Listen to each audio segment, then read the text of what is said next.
बबलो sir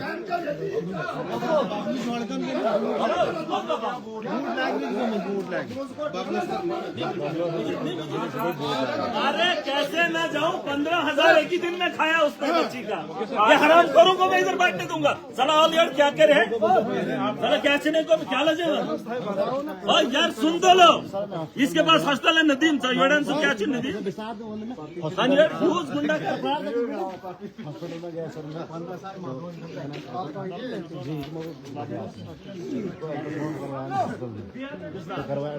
उसके बाद लगा बोल नहीं ये गलत। देखो इस तरीके से हम नहीं रुकेंगे। आप मत ना देखो आप आज का नहीं आज नहीं आज मुझे जाना ना मैं कहा बोलो आप कुछ नहीं कर सकते एसडीएम साहब, आप कुछ नहीं कर सकते, आप कुछ नहीं कर सकते। अगर आप अपनी जिम्मेदारी निभा सकते बताओ 15,000 बच्ची का क्यों लिया? बताओ क्या कार्रवाई करोगे आप लोग? किसी वैदी वैदी सर हाउस ये है पर्ची। जब हमारा प्रोग्राम आज का था तो कल जब पूरी नदीम मेमोरियल नर्सिंग होम यही अल्ट्रासाउंड यही टेस्ट एक ही दिन में होते हैं, लेकिन मजबूर किया जाता है नदीम मेमोरियल के लिए। 15,000 कहाँ से भरेगा ये? हॉस्पिटल में टेस्ट करवाया चलो तो मतलब कौन दिया दोबारा दोनों टेस्ट मौजूद है मेरे पास, दोनों टेस्ट मौजूद है। फर्स्ट वाइड टेस्ट एक ही दिन के तिम्मई टेस्ट कर रहे हैं तिम्मई कर रहे हैं 15,000 इससे लिया। 11 महीने की बच्ची है।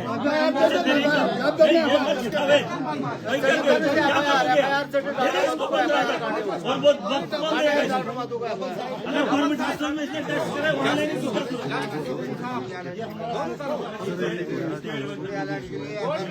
नहीं हम जाए ऐसे हमें नहीं हम जाएंगे। अरे सोनपुर से हमारी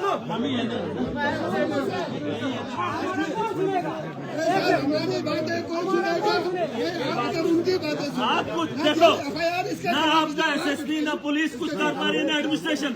आपने बिला वजह जो एफआईआर काटी है और उसके बाद जो कत्ल हुए हैं आप आवाज को दबा रहे हैं। मैंने आपको जो करना है मुझे करो ना प्लीज मैं आपकी बात से हर बात आप कुछ नहीं कर पाए। मैंने आपको टाइम दिया नहीं कर पाए। आपका फेलियर है, गवर्नमेंट का फेलियर है, एडमिनिस्ट्रेशन का फेलियर है।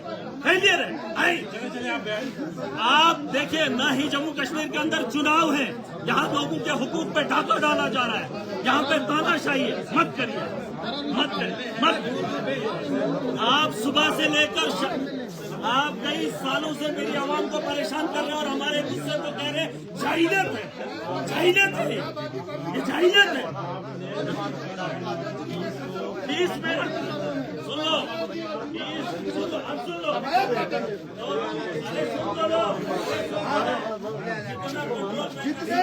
बनवाएंगे 12 लाख आवाम रहबरों से चलती है। दावे के साथ बता रहा हूँ लॉ एंड ऑर्डर की जिम्मेदारी मेरी। मैं जानता हूं कि इतनी आवाम की रहबरी कैसे की जा सकती है। मुझसे बेहतर न एडमिनिस्ट्रेटर चला सकता है न पुलिस के ऑफिसर चला सकते हैं। आप सिर्फ गुंडागर्दी से मजलूम को दबा सकते हो। मैं आवाम के दिलों पे राज करता हूं और आवाम की बेहतरी के लिए उनकी जिंदगियां बेहतर बनाने का काम भी कर सकता हूं। उनकी लड़ाई लड़ रहा हूं जो सिस्टम में बैठकर लोगों को नीचा दिखाने की कोशिश कर रहे हैं। आज फैसला आखिरी आज मैंने आपको वक्त दिया। आपने एक एमएलए पे बिना स्पीकर को पूछे कानून का उल्लंघन करके एफआईआर दिया। चाहे मैं अगर बीजेपी के साथ ताल्लुकात मेरे नहीं है, इसका मतलब नहीं है मोदी अमित शाह के कहने पर तुम किसी को भी दबोच दो, किसी को भी आतंकवादियों का साथी बता दो। बात वो नहीं है। बहुत हो गया तमाशा। इस मुल्क के अंदर जीना बहाल हो गया है। इंसानों की मौतों का कोई भी अंदाजा नहीं है, लेकिन कोई पूछताछ नहीं। बड़े आदमी को गोली भी मार दे तो सवाल होते हैं, एक गरीब की मौत के घाट उतार दिए जाए तो कोई सवाल नहीं होता है। मुझे जाने जिन लोगों अरे सुन दो लोग जिन लोगों की लड़ाई मैं लड़ रहा हूँ, मैं उनके तहफ़्फ़ुज़ का भी जिम्मेदारी उठा रहा हूँ। मैं जानता हूँ कि रोज रोज मरने से बेहतर है जब वक्त आ जाए तो एक ही बार जान की बाजी लगा। बस यहाँ ये वो गांव है जहाँ मैंने नौजवानों के लाशें भी ढोई हैं, बिना मतलब के मौतें हुई हैं। मुझे जाने आप बैठ कर कुछ एसडीएम साहब आप कुछ भी नहीं कर सकते, कुछ भी। आपको जिन बालाए हुकाम ने बोला है, सुने जिन बाला नहीं, आपको मैंने कानूनन बहुत सारी बातें बताई। मैं पुलिस वाला नहीं हूँ, मैं एडमिनिस्ट्रेटर नहीं हूँ, लेकिन कानून में बैठकर आपने कानून के साथ खिलवाड़ किया। बस कोई आपको पता कि एक एमएलए पे पर्चा, चलो पूछो सर, किसी वकील को पूछो, एक एमएलए को पर्चा देने से पहले उसके मेरा जो बॉस है वो स्पीकर है उसको पूछना चाहिए, लेकिन उसको बिना पूछे एफआईआर दे दी। और एक गरीब की जान जाती है, उसके लिए यही टीम बनेगी, वही मेडिकल के ऑफिसर, वही एडमिनिस्ट्रेटर, और ये कहते हैं कि हम उस पर कार्रवाई करेंगे।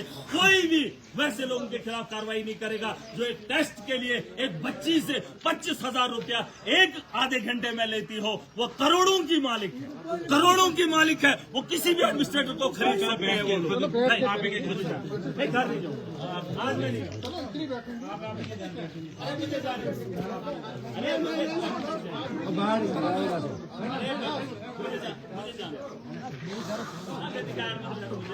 पैदल यू ग्रोथ यार,